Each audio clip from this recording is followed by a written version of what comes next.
And Spurs losing 2-1 to Wolves is not really a shocker because Spurs always do this. I've said it from the time I started this podcast. You can never trust Spurs to get the job done. They'd be on a brilliant winning run and then they completely bottle it, and they have done to Wolves.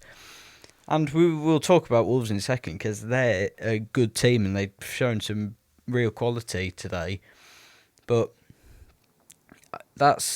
Spurs had so many opportunities, to be honest, and they had opportunities to get something like crossed into the box or try and play it through the Wolves back line, but it was just passing round the back, passing round the box, for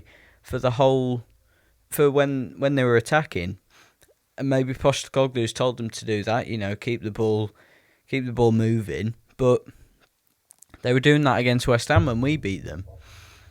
It's not looking like it's working for them, and Spurs are fifth now, and they needed a win because of that Villa result, but Spurs defended quite a lot of the game really and tried to hit Wolves on the counter attack.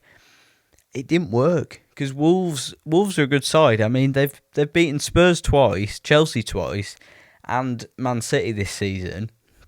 So they could be like the big team's bogey team, but I think Spurs are slowly slipping away, which we predicted would happen from the start of the season. And also Maddison, who came back from injury, is not the Maddison that started the season with Spurs. He's just completely changed as a player, and he hardly got any touches on the ball. He hardly created any chances.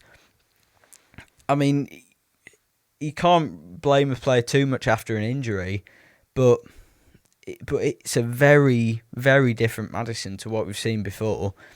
I think that will really hurt Spurs because I don't know who else is going to sort of bring the magic for Spurs that they need if they're going to try and get top four, because it wouldn't...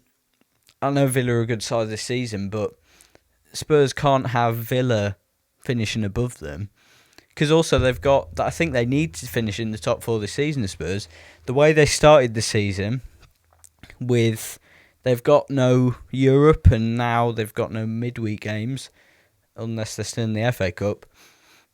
But they can just focus on the Premier League. And I think if you're doing that, and they've shown how good they can be, don't want to say it at the start of the season, then I think they need to get top four, and if they don't, it wouldn't really be a successful season. Maybe fifth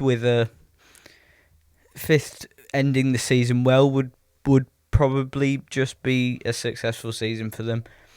But showing how they could play to the start of the season to now, they've not improved.